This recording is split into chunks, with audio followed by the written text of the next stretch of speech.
foreign policy decisions are made in Indian national interest.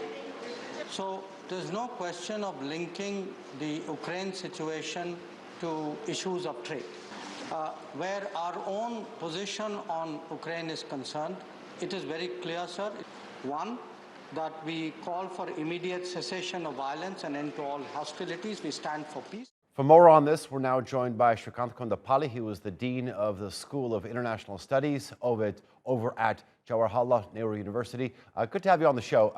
When you look at sort of India's decision to avoid entangling itself in this mess, in this standoff between Russia and the West, I mean, it's not only just driven by this old ideology of non-alignment. Indeed, there is that element of non-alignment and strategic autonomy and independent foreign policy related. But when we look at the basics, United States and India has something like $145 billion compared to $8.1 billion between Russia and India, number one. And there is a huge people-to-people contact between United States and India. There is nearly 2 million Indians living in the United States. So there is a lot of depth to this.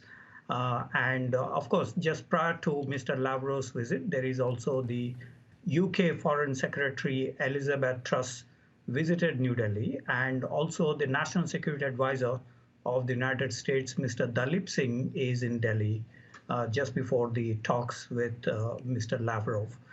That also indicates to the kind of balancing that India is doing at the moment between the West and Russia. As the foreign minister mentioned, it was basically in the Indian national interest. For example, the European Union is importing something like 15% of oil from Russia, while the Indian imports from Russia is just about 2%, while Indian imports from the US is 7%. Of LNG and other energy products.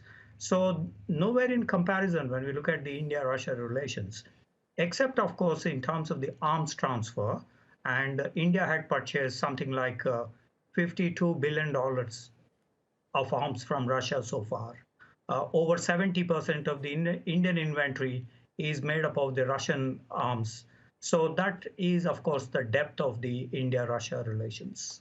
Srikanth, tell me this. From Russia, India's getting sort of oil and as well as other commodities.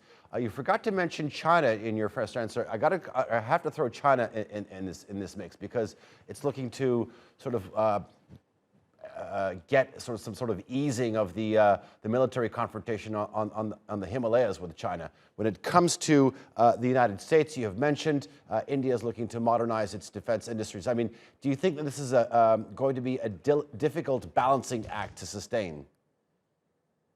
Indeed, yes. But I think from the point of view of our problem with China, Russia has supplied 9 crucial items when the Indian Defense Minister, Mr. Rajnath Singh, visited Moscow in September 2020, when after the 20 Indian soldiers were killed by the Chinese soldiers in the western sector of the border. So even when we take the China factor, the Russians have given a lot of support to India from the point of view of crucial armaments. These include, of course, the Su-30 aircraft, a number of helicopters, Mi helicopters and others. So it has been a privileged relationship that India has with Russia.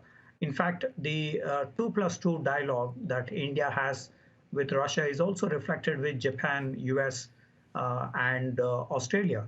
So there is also the Quad dimension, and the recent third virtual meeting of the Quad also had the reverberations of the Ukrainian crisis when India tried to be slightly neutral.